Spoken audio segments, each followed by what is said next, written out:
Merci beaucoup pour l'invitation donc à venir participer à cette journée régionale. C'est vraiment un plaisir de pouvoir être avec vous aujourd'hui. Et donc effectivement, comme cela vient d'être indiqué, donc l'objectif, hein, c'était de vous parler un peu des travaux en cours en termes de réglementation au niveau national et également donc de vous parler, puisque c'est sur cette base-là qu'on travaille, du premier retour qui a été fait. En gros des bilans qui correspondaient à la première période réglementaire, avec notamment sur ce point-là l'aide de l'ADEME, qui a été vraiment un partenaire essentiel pour nous. Alors, et je voudrais tout de suite commencer. Donc là, vous avez ici le plan de ma présentation. Donc, je commencerai tout de suite par un mot sur l'actualité, donc le projet de loi de programmation, alors qui ne s'appelle plus sur la transition énergétique, mais sur le modèle énergétique français. C'est son nom de baptême depuis qu'il a été donc présenté la semaine dernière. Et tout de suite, alors justement pour modérer un peu le titre qui avait été mis le programme, qui était l'évolution de la réglementation. Aujourd'hui, donc, il y a assez peu d'éléments nouveaux, en fait, malheureusement, donc je ne vais pas vous annoncer des grandes révolutions.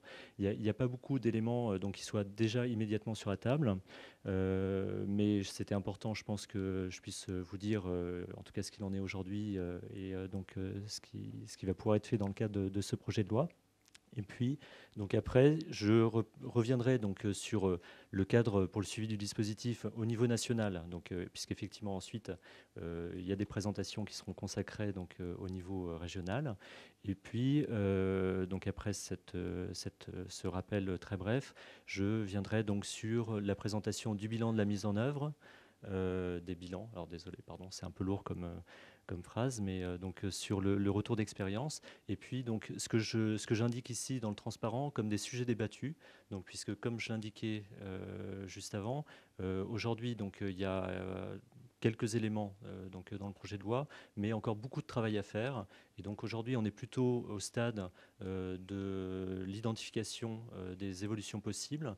Il y a eu des discussions qui ont été qui se sont déroulées notamment dans le cadre d'un groupe de travail informel avec l'ADEME. Il y a des travaux qui vont se dérouler dans les prochains mois au niveau du pôle de coordination nationale, mais il reste encore pas mal d'étapes à franchir pour concrétiser ensuite certaines de ces évolutions. Oui.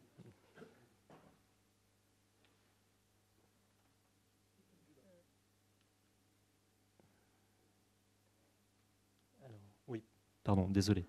Alors, donc sur le projet de loi, donc comme vous le savez, il a été présenté donc la semaine dernière, le 18 juin. Et donc, on est aujourd'hui, alors présenté donc une première fois en Conseil des ministres. On est aujourd'hui dans la phase de consultation. Les avis à la fois du Conseil national de la transition écologique et du Conseil économique, social et environnemental sont en cours de préparation. Donc, ce qui va se dérouler là dans les prochaines semaines. L'objectif de la loi, c'est vraiment de fixer les grands objectifs du nouveau modèle énergétique français, avec notamment un certain nombre d'objectifs à long terme, dont un objectif pour les gaz à effet de serre, qui est une réduction de 40% à l'horizon 2030 au niveau national. C'est l'annonce de la ministre de la semaine dernière. Et puis, sur le point qui nous intéresse aujourd'hui, dans le projet de loi lui-même, on n'aura pas d'article qui sera consacré au bilan GES. Donc, le projet de loi n'est pas encore public, mais il y a eu beaucoup de projets qui ont pu circuler. Donc, je pense que pas mal d'entre vous ont pu voir certains des projets. Donc, il n'y aura pas en soi un article qui traite d'évolution de la réglementation des bilans GES. Par contre, ce qui sera a priori dans le projet de loi, donc qui sera officiellement déposé, le calendrier prévisionnel, c'est le mois d'août. Ce qu'on s'attend à avoir, donc, c'est des projets c'est la possibilité de travailler par ordonnance sur un certain nombre de sujets et dont certains qui concernent les bilans GES. En l'occurrence, et j'y reviendrai plus tard puisque donc, ça fait partie des évolutions qui ont été identifiées pour la réglementation. Donc ce qui devrait être possible, c'est un travail sur un dispositif de sanctions et également sur la mise en place d'une plateforme pour centraliser les différents bilans GES au niveau national. Donc je tenais, alors, ce qui est une liste très courte d'évolutions, vous verrez après, donc il y a beaucoup d'autres sujets qui sont soulevés, notamment par exemple par les audits énergétiques, mais je tenais à commencer par cet élément d'actualité, parce que je pense qu'effectivement, beaucoup de vous ont en tête cette actualité. Donc c'était pour tout de suite dévoiler ce qui aujourd'hui est effectivement sur la table. Et ce que je vais vous présenter maintenant, c'est des sujets qui, eux, n'ont pas encore un texte pour être porté soit au niveau législatif, soit au niveau réglementaire, mais donc qui sont des évolutions potentielles à plus long terme sur les bilans GES. Alors, le cadre, très rapidement, pour le suivi de la réglementation et pour traiter de son évolution, c'est le pôle de coordination nationale, donc qui est une structure qui a été créée par décret en 2011, avec des objectifs qui sont notamment d'établir les méthodologies réglementaires. Donc ça, c'était une phase qui était très importante pour la première étape de décembre 2012, puisque donc c'était fournir les guides méthodologiques qui donc permettent l'application de la réglementation, et donc également d'effectuer un suivi de la réglementation et donc le rôle qui nous intéresse notamment aujourd'hui, donc établir des recommandations pour des évolutions de la réglementation. Donc le bilan, je vais vous le présenter tout de suite. C'est celui qui a été donc réalisé grâce au soutien de l'ADEME et aux équipes de l'ADEME.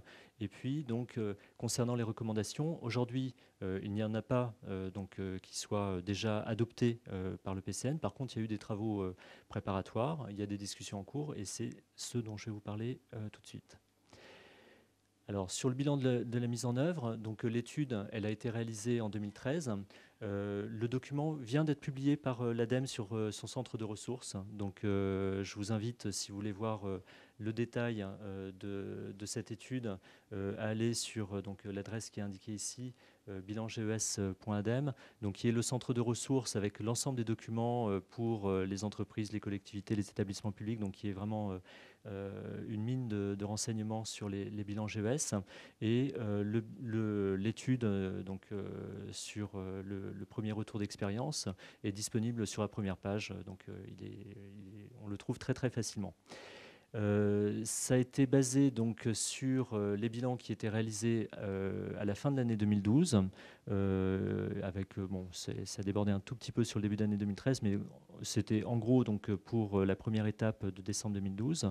Là, vous avez un premier retour qui est un peu moins bon que les chiffres que vous aviez tout à l'heure sur Rhône-Alpes, mais qui justement ne tient pas forcément non plus compte de bilans qui ont pu être reçus avec un peu de retard par rapport à l'échéance normale de décembre 2012, et donc qui montre un résultat qui était malheureusement relativement moyen donc à la fin de l'année 2012, mais quand même déjà un progrès important, notamment pour les plus petites structures. Et donc qui était au total 40% de taux de retour pour l'ensemble des 5000 entités concernées, avec donc des chiffres qui sont assez variables, puisqu'on atteignait quasiment 50% pour les entreprises, et on était sur des chiffres beaucoup plus faibles pour les établissements publics, mais qui étaient aussi donc concernés avec un seuil plus bas, et aussi beaucoup plus faible pour les collectivités. Alors probablement aussi parce qu'il y avait on en parlait tout à l'heure, des processus de production d'autres documents, PCET, SRCAE, qui n'étaient pas forcément évidents à coordonner et qui n'ont pas forcément non plus permis toujours de tenir les délais. Et simplement un slide pour vous présenter quelques résultats globaux qu'on a eu au niveau national, et avant que vous ayez des présentations sur les résultats au niveau régional. Au niveau interrégional. Donc, ce qu'on a pu se constater au niveau national, c'est que, alors d'une part, sur la préparation de la réglementation, globalement, ça a plutôt été bien accueilli, c'est-à-dire qu'on avait 71% des répondants qui trouvaient qu'ils avaient été suffisamment préparés à la réglementation. Et sur le contenu des bilans, pour 3 bilans sur 4, le niveau du bilan était considéré comme acceptable. Alors ça va acceptable, jusqu'à très satisfaisant. Donc c'était assez variable, mais en tout cas c'était quand même un résultat qui était relativement satisfaisant. Et puis, sur la question du plan d'action, alors qui est obligatoire, théoriquement, mais c'est comme le slide précédent, on devrait avoir 100%. Malheureusement, on n'a pas eu 100%, mais on a quand même eu un résultat qui était satisfaisant, avec 80% des bilans qui ont été audités, qui comprenaient effectivement le plan d'action prévu. Et puis, alors juste un point, mais donc là je sors du cadre strictement réglementaire. La réglementation portée sur les émissions des scopes 1 et 2, ce qu'on peut noter, c'est qu'il y en a qui sont, donc il y en a un certain nombre qui sont allés plus loin, avec 30% des bilans qui prennent en compte des émissions indirectes. Donc, ce qui par rapport à des évolutions futures de la réglementation est un élément intéressant. Alors, sur la base de ce retour d'expérience, dès 2013, l'ADEME s'est engagé dans un travail pour réfléchir avec un certain nombre, alors ça a été principalement centré sur les entreprises, donc un certain nombre d'entreprises, et notamment parmi celles qui étaient les plus volontaires, les plus intéressées, mais c'était un groupe qui était assez large, sur quelles étaient les conclusions qu'on pouvait tirer de l'application de la réglementation, et est-ce que déjà sur cette base-là, il y avait des éléments qu'on pouvait considérer comme à améliorer, à modifier, etc. Donc c'était basé sur le retour d'expérience, mais il y avait aussi une autre actualité qui est arrivée déjà à cette époque-là et qui pour nous va avoir beaucoup d'importance, même si elle n'est pas encore traitée dans le cadre du projet de loi, mais il y aura forcément des suites à donner à cette question-là. C'est l'arrivée des audits énergétiques avec la directive qui date de 2012 au niveau européen et avec des textes, décrets arrêtés qui se sont depuis mis en place au niveau français pour une obligation qui entrera en vigueur en décembre 2015. Donc là encore, c'est très ciblé sur les entreprises. Je suis désolé pour l'aspect collectivité qui n'est pas mis en valeur ici. Mais donc c'était effectivement, en tout cas du côté des entreprises, une actualité qui était vraiment très importante. Et puis un cadre plus général qui était donc l'objectif de simplification des procédures en matière environnementale pour les entreprises et donc qui nous poussait à essayer de trouver des moyens de simplifier les choses. Alors ici, ce que je vais vous présenter donc en 2 slides, c'est des sujets, alors comme le titre l'indique, sujets débattus. Donc ça veut dire que ce ne sont pas encore une décision, ce n'est pas encore une décision du pôle de coordination nationale, c'est vraiment le groupe de travail ADEME qui a identifié un certain nombre de points qui méritent qu'on s'y penche. Ça devrait se concrétiser ensuite par une décision plus formelle du pôle de coordination. Mais en tout cas, c'est intéressant de voir quels ont été les points qui ont fait l'objet de débat. Et alors, également dans le titre, je précise avec ou sans consensus, parce que on avait des acteurs qui étaient assez différents au niveau du groupe. À la fois les représentants des bureaux d'études, les entreprises concernées par les bilans, l'ADEME évidemment, etc. Donc on avait des positions qui n'étaient pas forcément toujours convergentes. Donc je ne les détaillerai pas ici, mais je précise simplement qu'effectivement, tout le monde n'était pas forcément toujours d'accord. Alors, sur les évolutions, donc, je les ai classées en 2 types. Celles qui relèvent donc, du niveau législatif, et puis sur la deuxième slide, ça se poursuivra pour le niveau législatif, et il y aura ce qui relève du niveau réglementaire, donc de décret et d'arrêté. Donc au niveau législatif, alors il y en a un dont j'ai déjà parlé, le dispositif de sanction, et donc qui devrait être traité dans le cadre du projet de loi. Il y en a 2 autres là qui sont également des points importants et qui sont liés notamment à l'arrivée des audits énergétiques. Alors c'est déjà le premier point, la question de la périodicité. Donc sur les bilans GES, on est aujourd'hui sur une période de 3 ans. Les audits énergétiques vont nous compliquer un peu la tâche, puisque au niveau européen, ce qui a été retenu, c'est une période de 4 ans. Donc clairement, on va avoir 2 exercices qui se dérouleraient en parallèle et qui ne se coordonneraient pas de façon très, très, très optimale. Donc pour l'échéance qui vient, alors il y a, sur ces questions de délai, on n'a pas de date fixe. Donc, ce qui compte, c'est des périodes. Mais pour les bilans GES, il y avait vraiment une date qui était importante, c'était le 31 décembre 2012, où tous les bilans auraient dû être faits. Ce qui fait qu'on va avoir une deuxième vague de bilans qui va arriver donc à la fin 2015, donc, qui constituera du coup un point vraiment important.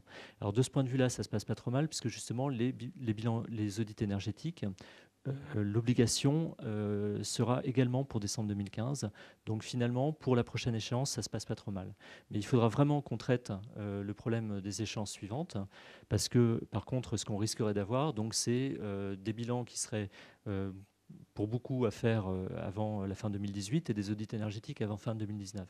Ce qui veut dire qu'on raterait l'opportunité de faire de façon conjointe les deux exercices et du coup de réduire le coût de la collecte des données, ce qui était vraiment dans l'analyse qu'avait faite l'ADEME, un des postes vraiment importants en termes de coût et en termes de complexité. Donc c'est la première étape, mais elle est pas simple. Et puis, donc, toujours en lien avec les audits énergétiques, mais pas seulement, parce qu'on a d'autres réglementations, par exemple la RSE qui donc a introduit aussi des obligations. On a une réflexion qui est à mener, donc qui n'est pas encore aboutie aujourd'hui, sur la modification des seuils et puis de la définition des entités. Donc c'était tout simplement essayer à terme de converger vers des choses qui soient homogènes. Notamment, aujourd'hui, on a des seuils qui sont de 250 salariés pour les entreprises dans les audits énergétiques, de 500 salariés pour les bilans GES. On va avoir également donc, des définitions qui ne vont pas être les mêmes, par exemple des références au code du commerce, dans le cas des audits énergétiques qu'on n'a pas côté bilan GES. Donc il y aura une réflexion à mener là-dessus pour essayer d'homogénéiser tout ça. Et puis sur la question de l'évolution des seuils, est-ce qu'éventuellement on va vers un renforcement ou au contraire, je donnerai un autre exemple qui ne va pas forcément dans le sens d'une réduction du seuil. Aujourd'hui, on constate que sur les entreprises dans les départements d'outre-mer, on a un taux de retour qui est vraiment très faible, mais justement peut-être parce qu'on a été trop ambitieux. On avait fixé un seuil plus bas à 250 salariés. En pratique, on se rend compte que ce n'est pas évident. Donc d'une manière générale, des réflexions à mener sur ce point-là. Après, donc, il y a également deux sujets donc, qui relèvent encore du niveau législatif, mais c'est mixte. Donc il y a aussi des choses qui devraient être faites éventuellement au niveau de décret ou d'arrêté. C'est la question des modalités de publication. Donc là-dessus, il y a un premier point qui est la centralisation des données, et dont je parlais tout à l'heure, donc avec l'idée de la mise en place d'une plateforme au niveau national qui faciliterait tout le travail de collecte des données, et du coup, à la fois l'analyse qu'on peut faire au niveau national et puis également au niveau régional. Et puis, toujours dans le même item, mais là, ça peut relever plutôt du niveau réglementaire, c'est la question des conditions de diffusion. Aujourd'hui, par exemple, on a sur la mise en ligne des obligations de durée. Donc, il y a des évolutions possibles là-dessus. Donc, encore une fois, pas de consensus et pas de décision, mais en tout cas des réflexions qui seront possibles à l'avenir.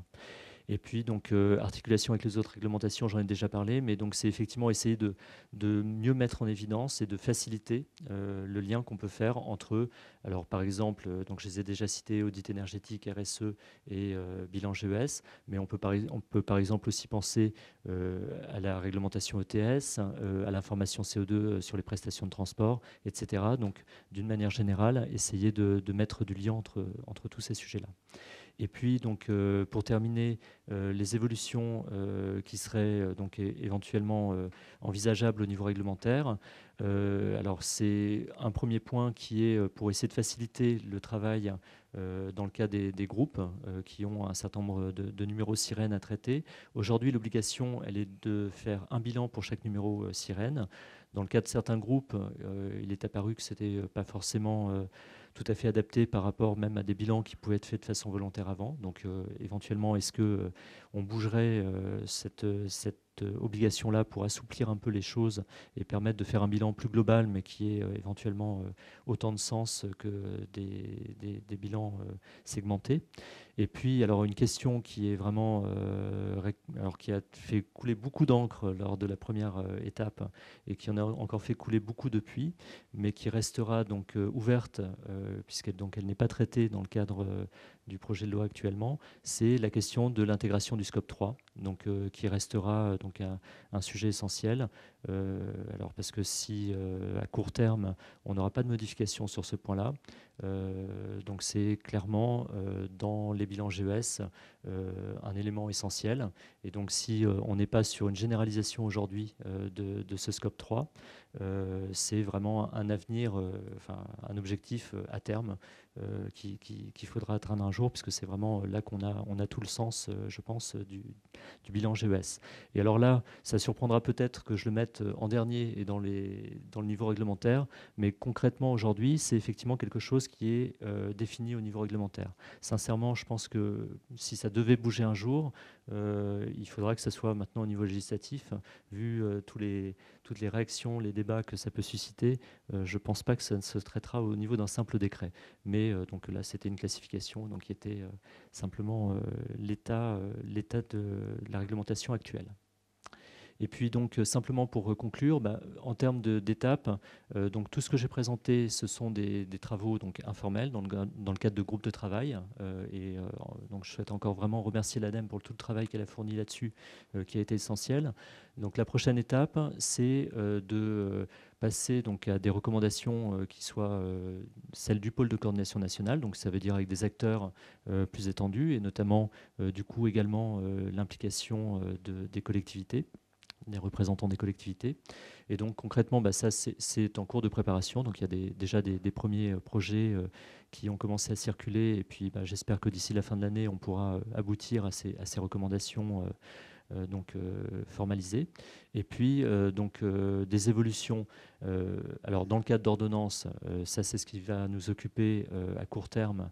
Donc si le projet de loi confirme bien les éléments que j'ai indiqués tout à l'heure. Et puis donc d'une manière plus générale, les autres éléments que j'ai présentés, c'est des choses qui sont envisageables, mais ça veut dire que ça se passera dans le cadre par exemple de lois sur la simplification pour les procédures environnementales, ou éventuellement pour le niveau réglementaire. Là c'est des calendriers qui sont un peu plus souples, mais donc où pour l'instant il n'y a encore rien de défini aujourd'hui. Je souhaitais simplement vous présenter l'éventail des choses possibles.